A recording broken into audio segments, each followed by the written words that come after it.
Toll plaza ಗುತ್ತಿಗೆದಾರನಿಗೆ ಶಾಸಕರಿಂದ ತರಾಟೆಗೆ, ಸುಂಕ ವಸೂಲಿಗೆ ತಕ್ಕಂತೆ ಸೌಲಭ್ಯಗಳ ನಿಯಮ ಪಾಲಿಸಲು ತಾಕೀತು.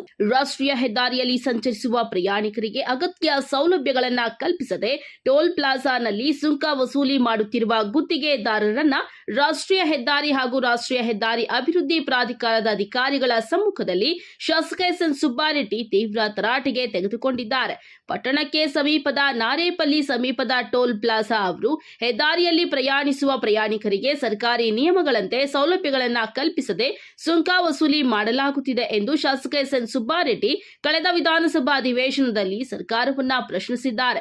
ಈ ಹಿನ್ನೆಲೆಯಲ್ಲಿ ಸರ್ಕಾರದ ನಿರ್ದೇಶನದ ಮೇರೆಗೆ ರಾಷ್ಟ್ರೀಯ ಹೆದ್ದಾರಿ ಹಾಗೂ ರಾಷ್ಟ್ರೀಯ ಹೆದ್ದಾರಿ ಅಭಿವೃದ್ಧಿ ಪ್ರಾಧಿಕಾರದ ಅಧಿಕಾರಿಗಳು ಬಾಗೇಪಲ್ಲಿ ಟೋಲ್ ಪ್ಲಾಜಾ ಬಳಿ ತನಿಖೆಯನ್ನ ನಡೆಸಿದ್ದಲ್ಲದೆ ಸರ್ಕಾರದ ನಿಯಮಗಳಂತೆ ಸೌಲಭ್ಯಗಳನ್ನು ಕಲ್ಪಿಸಲಾಗುತ್ತಿದೆಯೇ ಎಂಬ ಬಗ್ಗೆ ಪರಿಶೀಲನೆ ನಡೆಸಿದ್ದಾರೆ. ಈ ಸಂದರ್ಭದಲ್ಲಿ ಶಾಸಕ ಎಸ್.ಎನ್. ಸುಬ್ಬಾರೆಡ್ಡಿ ನಿಯಮಗಳ ಪ್ರಕಾರ ಟೋಲ್ ಪ್ಲಾಜಾ ಬಳಿಯಿಂದ ಪ್ರತಿ 20 ಕಿಲೋಮೀಟರ್ ವ್ಯಾಪ್ತಿಯಲ್ಲಿ 2 ಕ್ರೇನ್, 2 ಆಂಬ್ಯುಲೆನ್ಸ್, 2 ವಾಟರ್ ಟ್ಯಾಂಕರ್ ಇರಬೇಕು. ಹೆದ್ದಾರಿಯಲ್ಲಿ ಅಪಘಾತಗಳು ನಡೆದರೆ ತುರ್ತಾಗಿ ಗಾಯಾಳುಗಳನ್ನ ಗುತ್ತಿಗೆದಾರರು ಸಾಗಿಸುವ ಜವಾಬ್ದಾರಿ ತೆಗೆದುಕೊಳ್ಳಬೇಕು. ಆದರೆ ಅಪಘಾತದ ಸ್ಥಳಕ್ಕೆ ಸರ್ಕಾರಿ ಆಂಬ್ಯುಲೆನ್ಸ್ಗಳು ಹೋಗುತ್ತಿದೆಯೇ ಹೊರತು ಟೋಲ್ ಗುತ್ತಿಗೆದಾರನ ಆಂಬ್ಯುಲೆನ್ಸ್ಗಳು ಹೋಗುತ್ತಿಲ್ಲ. ಅವುಗಳ ತುರ್ತು ಸಂಖ್ಯೆಯು ಸಾರ್ವಜನಿಕರಿಗೆ ತಿಳಿಯುವಂತೆ ಎಲ್ಲಿಯೂ ನಮೂದಿಸಿಲ್ಲ. ಇಲ್ಲಿ ವಾಹನಗಳಿಂದ ಸುಂಕ ವಸೂಲಿ ಮಾಡುವುದಕ್ಕೆ ತೋರಿಸುವ ಆಸಕ್ತಿ ಸೌಲಭ್ಯಗಳನ್ನು ಕಲ್ಪಿಸಲು ತೋರಿಸುತ್ತಿಲ್ಲ.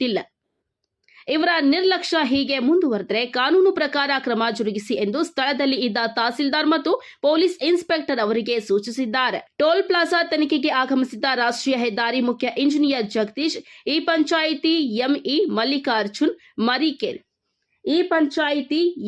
ಮಲ್ಲಿಕಾರ್ಜುನ್ ಮಲ್ಲಿಕೆರೆ, ಜೆಇ ಶಿವಣ್ಣ, ರಾಷ್ಟ್ರೀಯ ಹೆದ್ದಾರಿ ಅಭಿವೃದ್ಧಿ ಪ್ರಾಧಿಕಾರದ ಯೋಜನಾ ವ್ಯವಸ್ಥಾಪಕ Saurabh, tahsildar Manisha S Patri, police inspector Prashanth Varni, Nayaz Baig ಇದ್ದರು.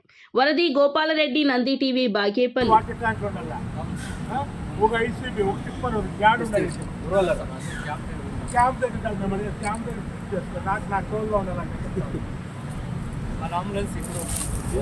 పెట్రోలింగ్ గాడి రౌండ్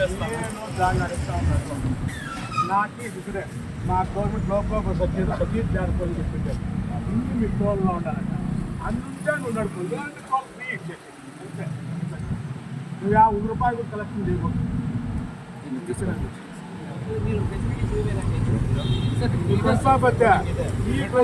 ಪ್ರಶಾಂತ್ ಸರ್, ಈ ಫೆಸಿಲಿಟೀಸ್ ಕೊಟ್ಟರೆ ಅವ್ನು ಟೋಲ್ ಕಲೆಕ್ಷನ್ ಮಾಡ್ಕೋಬೇಕು. ಅಂದ್ರೆ ಒಂದು ಗಾಡಿ ಕೊಟ್ಟು ಟೋಲ್ ಕಲೆಕ್ಟ್ ಮಾಡಬಾರ್ದು ಅವನು. ನಾನು ನಿಮ್ಗೆ ಈಗಲೇ ಹೇಳಿದ್ದೆ. ఎందుకంటే ఎక్కడ ఆఫీస్లో ఉందా, వేరేలో ఉందా? లేదు, మనం ఏం చేస్తాము, బొగ్గు పెట్రోలింగ్ వెహికల్ మన అరూరు ఉంది కదా, ಒಂದು అరూరు ఇంకా అది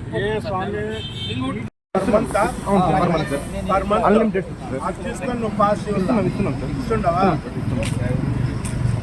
ಚೀಫ್ ಇಂಜಿನಿಯರ್ ಬಂದಿದ್ದಾರೆ, ನ್ಯಾಷನಲ್ ಇವರು, ಒಂದು ನಮ್ಮ ಡಬ್ಲ್ಯೂ ಬಂದಿದ್ದಾರೆ, ಒಂದು AW ಬಂದಿದ್ದಾರೆ, ನಮ್ಮ ಪೊಲೀಸ್ ಇನ್ಸ್ಪೆಕ್ಟ್ರು, ತಹಸೀಲ್ದಾರ್ ಎಲ್ಲ ಅಧಿಕಾರಿಗಳು ಇದು ಆಗಿದ್ದೀವಿ. ಮತ್ತು ಹೈವೇದಲ್ಲಿ ಯಾರಪ್ಪ ಅವರು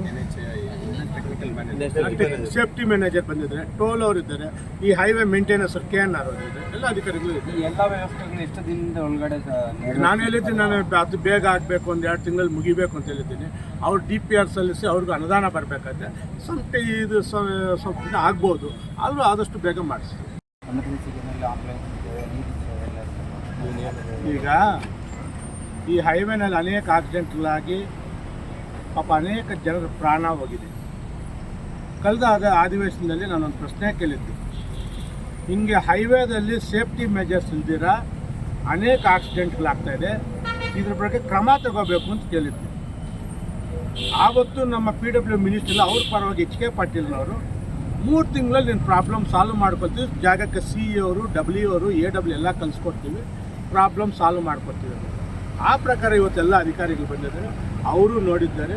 ಇಲ್ಲಿ ಟೋಲಲ್ಲಿ ಏನೇನು ವ್ಯವಸ್ಥೆ ಇರಬೇಕು ನಾವು ಖುದ್ದಾಗಿ ನೋಡಿದ್ದೀವಿ. ಇಲ್ಲಿ ಒಂದು ಆಂಬ್ಯುಲೆನ್ಸ್ ಇರಬೇಕು, ಕ್ರೇನ್ ಇರಬೇಕು, ಎಲ್ಲ ವಾಟರ್ ಟ್ಯಾಂಕ್ ಎಲ್ಲ ಇರಬೇಕು ಅಂತ ಅವ್ರಿಗೂ ಸೂಚನೆ ನೀಡಿದ್ದೀವಿ. ದೆನ್ ಟೋಲಿಂದ ನಮ್ಮ Chitravathi turning up to Saladamatha Thimmakka ತನಕ ಸೆಂಟ್ರಲ್ಲಿ ಸ್ಟೀಲ್ ಬ್ಯಾರಿಕೇಡ್ ಆಗಿ ಈ ಕಡೆಯವ್ರು ಆ ಕಡೆ ಹೋಗ್ಬಾರ್ದು, ಆ ಕಡೆ ಈ ಕಡೆ ಆಗ್ಬಾರ್ದು ಥರ ಮಾಡ್ಕೊಳ್ಳೋಕೆ ಅವರ ಅಧಿಕಾರಿಗೆ ಸೂಚನೆ ನೀಡಿದ್ದೀವಿ. ಅವರು ಇಷ್ಟರಲ್ಲೇ DPR ಸಲ್ಲಿಸಿ ಬೇಗ ಮಾಡ್ಕೊಡ್ತೀವಿ ಅಂತ ನಾವು ಮಾತು ಬಿಟ್ಟಿದ್ರೆ ಆ ಪ್ರಕಾರ ಇವತ್ತು ಇಲ್ಲಿ ಮಸ್ತ್ ಟ್ಯಾಂಕ್